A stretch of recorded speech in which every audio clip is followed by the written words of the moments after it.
지난 편에서 우리는 1920년대 임시정부의 분열과 독립군의 고난, 그리고 끊이지 않는 저항의 불꽃을 살펴보았습니다. 1930년대, 한반도는 더욱 깊은 어둠 속으로 빠져들고 있었습니다. 1931년 9월, 일제는 만주사변을 일으키며 본격적인 대륙 침략의 서막을 열었습니다. 일본군은 만주 전역을 점령하고 만주국이라는 괴뢰 정권을 세웠습니다. 한반도는 이 거대한 침략 전쟁이 병참기지로 전락해갔습니다. 전쟁의 확대와 함께 조선 총독부의 탄압도 극에 달했습니다. 이 시기를 역사는 민족 말살 통치기라 부릅니다. 조선인의 말을 빼앗고 이름을 빼앗고 끝내 민족의 혼마저 지우려 했습니다. 학교에서는 조선어 수업이 금지되었고 일본어만이 공용어로 강요되었습니다. 신사참배를 거부한 학교와 교회들은 강제로 문을 닫아야 했습니다. 그러나 이 암흑의 시대에도 상하이의 한 줄기 빛이 세계를 향해 타오르고 있었습니다. 대한민국 임시정부는 1920년대 말부터 극심한 재정난과 내분에 시달리고 있었습니다. 독립자금이 끊기고 지지 세력이 분열되면서 임시정부의 존재 자체가 흔들리고 있었습니다. 이 절박한 위기 속에서 백범 김구는 새로운 투쟁 방식을 결심했습니다. 1931년 10월, 김구는 비밀 결사 조직 한인애국단을 창설했습니다. 한인애국단의 목적은 단 하나였습니다. 일제의 핵심 인물들을 제거하여 조선 독립의 의지를 전 세계에 알리는 것이었습니다. 총 한 자루, 수류탄 하나로 외교와 선전이 이루지 못한 것을 이루겠다는 결기였습니다. 김구가 처음 만난 지원자는 31살의 청년 이봉창이었습니다. 이봉창은 1900년 서울 용산에서 태어나 젊은 시절 일본으로 건너간 인물이었습니다. 그는 일본에서 일본인 이름 기노시타 쇼조, 모카창장로 불리며 10여 년을 살았습니다.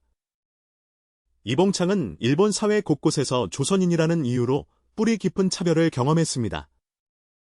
그 차별의 경험은 오히려 그의 민족의식을 더욱 깊이 자각하게 했습니다. 1931년 상하이로 건너온 이봉창은 김구를 찾아가 이렇게 말했습니다. 나는 영원한 쾌락을 누리기 위해 이 목숨을 기꺼이 바치려 합니다. 처음에 김구는 이봉창을 의심했습니다. 일본에서 오랫동안 살며 일본어에 능통한 그가 일제가 보낸 밀정일지도 모른다고 경계했습니다.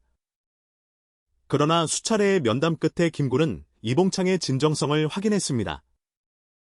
이봉창은 한인애국단의 첫 번째 단원으로 입단하며 선서를 했습니다. 나는 적성으로서 조국의 독립과 자유를 회복하기 위하여 적국의 수계를 도륙하기로 맹서하나이다. 1932년 1월 8일 도쿄 요요기, 대목, 연병장 앞. 일왕 히로히토가 신년 군대 관열식을 마치고 마차를 타고 이동하는 시각이었습니다. 군중 속에 섞여있던 이봉창은 히로히토의 마차를 향해 수류탄 2발을 던졌습니다. 그러나 수류탄은 일왕의 마차가 아닌 앞 마차에 떨어졌고 히로히토는 살아남았습니다. 이봉창은 그 자리에서 체포되었습니다. 거사는 실패처럼 보였지만 그 파장은 세계를 뒤흔들었습니다. 중국 상하이의 유력 신문 민국일보는 불행히도 실패했다고 보도하며 이봉창의 의거에 공개적으로 지지를 표했습니다. 일본은 이 보도를 빌미로 상하이를 포격하는 상하이 사변을 일으켰습니다. 이봉창은 그해 10월 10일 이치가야, 시이코, 형무소에서 교수형에 처해졌습니다. 32살 청년의 죽음은 항일 투쟁의 불꽃을 더욱 크게 타오르게 했습니다. 이봉창 의거로부터 석 달 뒤인 1932년 4월 29일 상하이 홍구공원. 그날은 일왕 히로히토의 생일인 천장절이자 일본군의 상하이 사변 승리를 자축하는 기념식이 열리는 날이었습니다. 연단에는 상하이 파견군 사령관 시라카와 요시노리 대장을 비롯한 일본군 수뇌부와 고위 민간인들이 도열해 있었습니다. 수천 명의 군중 속에 도시락처럼 보이는 물건을 들고 서 있는 조선 청년이 있었습니다. 그의 이름은 윤봉길, 당시 나이 24살이었습니다. 윤봉길은 1908년 충청남도 예산군에서 태어났습니다. 어려서부터 총명하고 의기가 넘쳤던 그는 공식 교육 대신 사설 강습소에서 한학과 민족의식을 키웠습니다. 21살이 되던 1929년, 윤봉길은 고향 농촌에서 야학을 열어 문맹 농민들을 가르치기 시작했습니다. 그러나 농촌 계몽만으로는 조선을 구할 수 없다는 한계를 직감한 윤봉길은 더 큰 결단을 내렸습니다. 1930년 3월 6일 새벽, 윤봉길은 집을 나서면서 부인에게 편지 한 장을 남겼습니다. 장부가 집을 나가면 살아 돌아오지 않는다. 장부출 가생부환. 2살배기 아들과 갓난 아이를 남겨두고 그가 선택한 길은 오직 조국의 독립뿐이었습니다. 중국 청도를 거쳐 1932년 상하이에 도착한 윤봉길은 마침내 김구를 만났습니다. 윤봉길의 눈빛과 결의를 확인한 김구는 그를 한인애국단에 받아들였습니다.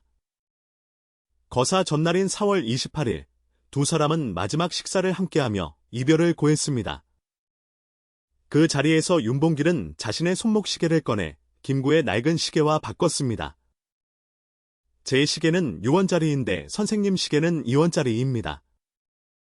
저는 1시간 후면 필요 없으니 바꾸겠습니다. 김구는 그 시계를 평생 손목에 차고 다녔으며 현재 그 시계는 독립기념관에 보존되어 있습니다. 4월 29일 오전 11시 40분, 윤봉길은 단상을 향해 수통폭탄을 힘껏 던졌습니다. 굉음과 함께 연단은 순식간에 아수라장이 되었습니다. 시라카와 요시노리 육군대장은 중상을 입고 5월 26일 사망했습니다. 노무라 기이치사부로 해군 중장은 한쪽 눈을 영구히 잃었습니다. 우에다 겐키치 육군 중장은 한쪽 다리를 절단해야 했습니다.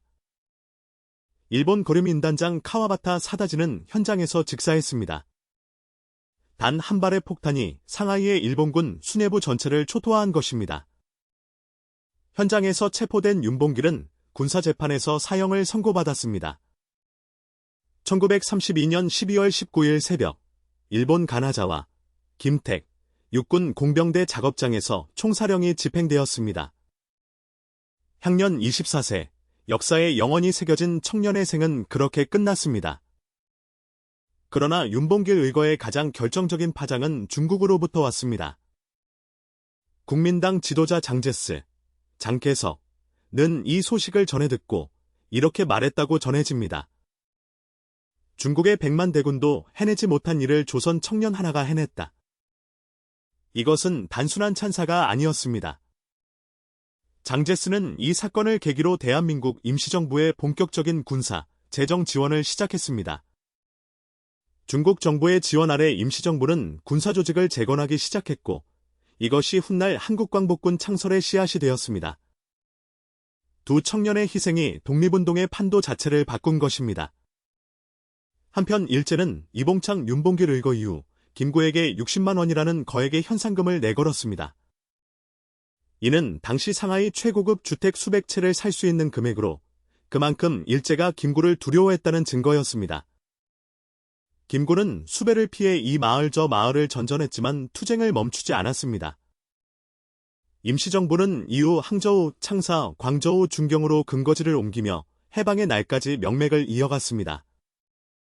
그리고 이 시기, 국내에서는 더욱 가혹한 탄압이 조선 민중의 삶을 짓밟고 있었습니다.